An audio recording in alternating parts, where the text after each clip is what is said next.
আসসালামু আলাইকুম everyone, welcome back to my channel BD craft house. আজকে একটা অন্যরকম সুন্দর কালারের একটা ড্রেস আনলাম। আসলে আমরা তো বাচ্চাদের জন্য সবসময় pink colour, white colour, sky colour এইসব কালারের ড্রেসই বেশিরভাগ বাচ্চাদের পরাই, কিন্তু এই কালারটা এত বেশি সুন্দর। অনেকেই হয়তো এটা ফ্যাকাশে মনে করবে যে কালারটা কেমন, কিন্তু কালারটা সত্যি অনেক বেশি সুন্দর।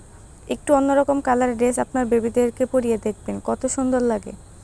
দেখুন, এটা একটা কি প্যারট কালার, এটার মধ্যে আমি পিঙ্ক কালারের সুতো দিয়ে কাজ করেছি। ডিজাইনটিও এত বেশি সুন্দর হয়েছে, এত বেশি ফুটেছে ডিজাইনটি। আপনারা যারা এই সুন্দর ড্রেসগুলো অর্ডার করতে চান তারা আমার ফেসবুক পেজে নক করে দিবেন। যে কোনো কালার, সাইজ, ডিজাইন আপনারা কাস্টমাইজ করে নিতে পারবেন। আর যারা নিজেরা তৈরি করতে চান তারা আমার পুরো ভিডিওটি দেখতে থাকুন। ডিজাইনটির ড্রয়িং ভিডিও আমার চ্যানেলে আপলোড করা আছে, আপনারা দেখে নেবেন। আর সেলাইটা কীভাবে করছি এই ভিডিওতে দেখাচ্ছি। সেলাইটাও একদম সহজ, শাটিন স্টিচ দিয়ে আমি সেলাই করছি। ফুলের পাপড়িগুলো সূর্যমুখী ফুলের পাপড়ির মতো করে ড্রয়িং করেছি। এখানে ফুলের পাপড়িটা আমি 2 কালারের সুতো দিয়ে সেলাই করেছি। একটাতে একদম গাঢ় যেই গোলাপি সুতো আছে ওইটা, আর একটা হালকা গোলাপি কালার সুতো। এখানে আমি 4 গুণ সুতো নিয়ে কাজটা করছি, আপনারা চাইলে 2 গুণ সুতো নিয়েও কাজটা করতে পারেন। জামার নিচের অংশের যেই ডিজাইনটি ওইটা আমি সেলাই করে দেখাচ্ছি, আর উপরের অংশ এভাবেই সেলাই করে নেবেন। যারা আমার ভিডিও রেগুলার দেখেন তারা হয়তো দেখে থাকবেন যে আমি বেশিরভাগ সেলাই শাটিন স্টিচ দিয়ে সেলাই করি। এটা একদম সহজ সেলাই, এটা দিয়ে আপনারা যে কোনো ডিজাইনের মধ্যে সেলাই করবেন, ওই ডিজাইনটাই ফুটে উঠবে।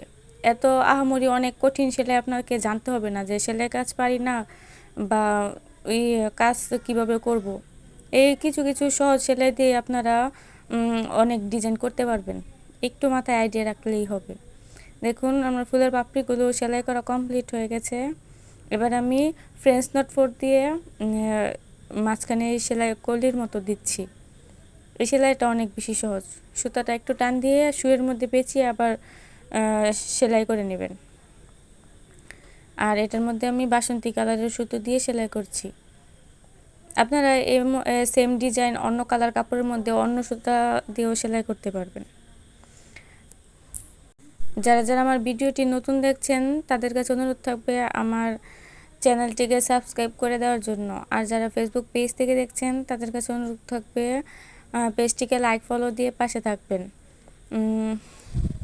বেশি বেশি শেয়ার করে দিবেন। আর যারা অলরেডি করেছেন, পাশে আছেন, তাদেরকে অসংখ্য ধন্যবাদ। আপনাদের উৎসাহ পেলে এই ধরনের কাজ আরও বেশি বেশি করতে পারবো। আর আমার চ্যানেলে বেবি ড্রেসের আরও অনেক ভিডিও আছে, ওইগুলো আপনারা দেখে নিজেরা শিখতে পারেন বা আপনার বাচ্চার জন্য অর্ডার করতে পারেন। আমার চ্যানেলটিকে ভিজিট করার জন্য অনুরোধ থাকবে। দেখুন, এখন আমি ডাল ফোর দিয়ে ডালটা সেলাই করে নিয়েছি। আর যেহেতু এটা টিয়া কালার কাপড়, তাই এর মধ্যে গাঢ় সবুজ কালারের সুতো দিয়েছি।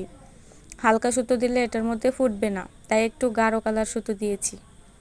এরপর আমি পাতা সেলাইটা দেখাচ্ছি। পাতা সেলাইটা অনেক বেশি সহজ, আমি বেশিরভাগ পাতায় এভাবেই সেলাই করি। আপনাদেরকে ভালোভাবে বোঝানোর জন্য আমি প্রত্যেকটা ভিডিও অনেক স্লোভাবে দেখাই। ভিডিও অনেক বেশি লং হয়ে গেলেও একটু ভালোভাবে বুঝিয়ে তারপর দেখাই, যেন আপনারা শিখতে পারেন। যাদের শেখার দরকার নেই বা এত লং ভিডিও দেখতে চান না তাদের দেখতে হবে না, কিন্তু যারা কিছু শিখতে চায়, করতে চায়, তাদের জন্য ভিডিওগুলো অনেক বেশি কাজের দিবে। কারণ আমিও এই ভিডিও থেকেই, অনলাইন থেকেই আমার এইসব সেলাই কাজগুলো শেখা, তাই আমিও চেষ্টা করি যে আমার দ্বারাও যেন অন্য কেউ কিছু একটা শিখতে পারে বা করতে পারে। তাই যারা যারা আমার ভিডিও থেকে কিছু একটা শিখেছেন বা করেছেন তারা আমাকে কমেন্টে জানাবেন। আর সবার কাছে অনুরোধ থাকবে আমার ভিডিওগুলো বেশি বেশি শেয়ার করে দেওয়ার জন্য। যারা এসব কাজে আগ্রহী তারা যেন দেখে কিছু করতে পারে। দেখুন, আমি এখানে একটা পাতা দেখালেই পারতাম যে একটা পাতা আমি কীভাবে সেলাই করেছি, কিন্তু এখানে আমি 3টা পাতায় কীভাবে সেলাই করেছি দেখিয়ে দিয়েছি। অনেকেই মনে করেন যে অনলাইন জিনিসটা হয়তো বা খারাপ, কিন্তু যারা খারাপ সাইডটা বেছে নেয় তাদের জন্য খারাপ, আর যারা ভালো সাইডটা বেছে নেয় তাদের জন্য অনেক উপকার হয়। এবার একটু খেয়াল করে দেখুন আমি এই পাতাটা কিভাবে সেলাই করছি। এটাও আমি শাটিন স্টিচ দিয়ে সেলাই করছি। প্রথম সেলাইটা একটু আড়াআড়িভাবে উঠিয়েছি। এখন এভাবেই শার্টিন স্টিচ দিয়ে সেলাই করে এটা ভরাট করে দেব। এই সেলাইটাও সহজ, আর এইভাবে সেলাই করলে এই পাতাটাও দেখতে অনেক বেশি সুন্দর লাগে। আমার কাছে যে কোনো ফুল সেলাই করার থেকেও ভালো লাগে এই পাতাগুলো সেলাই করতে। ডাল সেলাই, যে ডালের কাজগুলো, পাতার কাজগুলো করতে বেশি ভালো লাগে। তাই আমি সবসময় আগে ফুলের কাজগুলো করে নিই, তারপর পাতার কাজ করি। এই তো আমার পাতাটা সেলাই করা কমপ্লিট হয়ে গেছে। সেমভাবে এই সাইডটা আমি সেলাই করে নিয়েছি। এই তো আমার জামার ফাইনাল লুক। কেমন হয়েছে সবাই কমেন্টে জানাবেন। আল্লাহ হাফেজ।